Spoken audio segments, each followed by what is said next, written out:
በኦሮሞ ነጻነት ጦር ላይ ማክሰኞ 5 ሰዓት ገደማ ከደብረ ዘይት አየር ኃይል ተነስቶ በመቂ ቦሮ ወረዳ ላይ ጥቃት ሲፈጽም የነበረ ሚግ የጦር ጀት በኦነግ ሸኔ ወይም በኦሮሞ ነጻነት ሰራዊት ጦር ተመቶ መውደቁ እየተነገረ ነው።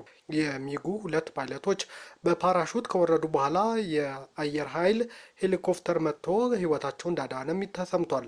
ሚግ የጦር ጀት ተመቷል የሚለው ዘገባ ከገለልተኛ ወገን ማጣራት ባይቻልም ከመንግስት በተቃርኖ የሚጽፉ ሚዲያዎች የጀቱ ስብርባሪ በማሳየት መመታቱን እርግጠኝነት እያስታወቁ ነው። ላለፉት 8 ዓመታት ኦነግ ሸኔ በኦሮሚያ ክልል ትጥቅ አንስቶ ከመንግስት ጋር እየተፋለመ ሲሆን በተለያዩ ጊዜያት ከብልጽግና ጋር ሰላም ለማውረድ ድርድር ቢያደርግም ሳይስማማ ቀርቷል።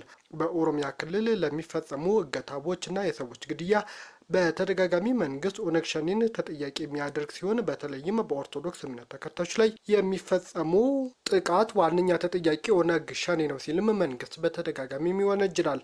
ሸኔ በበኩሉ በእንደዚህ አይነት ወንጀል እንደማይሳተፍ በተደጋጋሚ የሚገልጽ ሲሆን ወንጀሎቹ የሚፈጸሙት መንግስት ባቋቁመው ድብቅ ጦር መሆኑንም ነው የሚያስተባብለው። ተመቶ ወደቀ ስለተባለው ሚግ የጦር ጀት እስካሁን የተረጋገጠ መረጃ ባይወጣም ኦነግ ሸኔ የአየር ኃይል ወይም የመጣል አቅም የለውም የሚሉ መረጃዎች ደግሞ በሌላ ወገን ወጥቷል። ምክንያቱ ደግሞ ኦነግ ሸኔ ከባድ የአየር መከላከያ መሳሪያዎች አልታጠቀም የሚል አመክንዮም ይቀርባል። የሚግ ጀት በኢትዮጵያ አየር ኃይል የሚጠቀምባቸው ሲሆን በኦሮሚያ ክልል ውስጥ በታጣቂዎች ተመቶ ወድቋል ስለተባለው የሚግ ጀት ግን እስካሁን የተረጋገጠ መረጃ የለም። ነገር ግን ከመንግስት ጋር በተቃርኖ የቆሙ የተለያዩ ሚዲያዎችና ከትግራይ ክልል የሚጽፉ መገናኛ ብዙሃን ግን የሚግ ጀቱ መከስከሱንና ይህም ከኦሮሞ ነጻነት ሰራዊት ተንቀሳቃሽ ምስል አግኝተናል በማለት እያሰራጩ መሆኑንም ነው የተመለከት ነው። ከመከላከያ ሰራዊቱም ሆነ ከኢፌዴሪ መንግስት እስካሁን በዚህ ጉዳይ ላይ የተሰጠ ይፋዊ መግለጫ የለም። በሌላ ጉዳይ ደግሞ ማክሰኞ ዕለት በወጣ ዘገባ በአማራ ክልል አዋሳኝ በምትገኝና በደቡብ ትግራይ በሚገኘው መረዋ በተባለች አካባቢ መንግስት የድሮን ጥቃት መፈጸሙ እየተሰማ ነው። የህወሓት ባለስልጣን የሆኑት አማኑኤል አሰፋ ለኤፍፒ የዜና ወኪል ሲናገሩ ጥቃቱ የተፈጸመው በመንግስት መሆኑንም ተናግረዋል። ሰኞ በአላማጣ አካባቢ የድሮን ጥቃት መፈጸሙን የተናገሩ ሲሆን ምንም እንኳን የሟቾችና ቁስለኞች ቁጥር እስካሁን በውል ባይገለጽም ጥቃቱ የትግራይ ኃይሎች ኢላማ ያደረገ እንደነበርም ነው የተሰማው። ጉዳትም ማድረሱም ተረጋግጧል።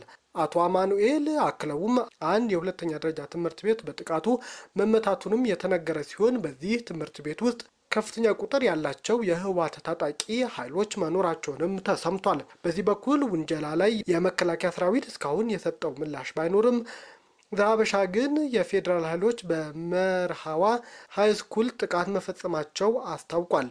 ይህ ክስተት በድንገተኛ የተፈጸመ ሳይሆን ላለፉት ወራት የፌዴራልና የትግራይ ኃይሎች በአካባቢው ጦራቸውን በስፋት ሲያከማቹ እንደነበርም ተሰምቷል። ሁለቱ ወገኖች ከ2020 እስከ 2022 ባሉ የጦርነት ጊዜ ከፍተኛ ውድመት በሁለቱም ወገን እንደደረሰም የሚታወስ ነው።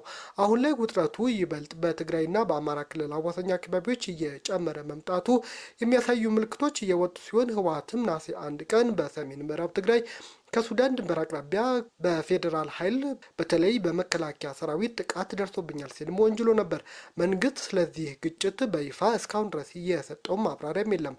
አዳዲስ ክስተቶች ውጥረቱ ዳግም ወደ ይፋዊ ጦርነት ሊያመር ይችላል የሚለው ስጋት ከፍ አድርገውታል።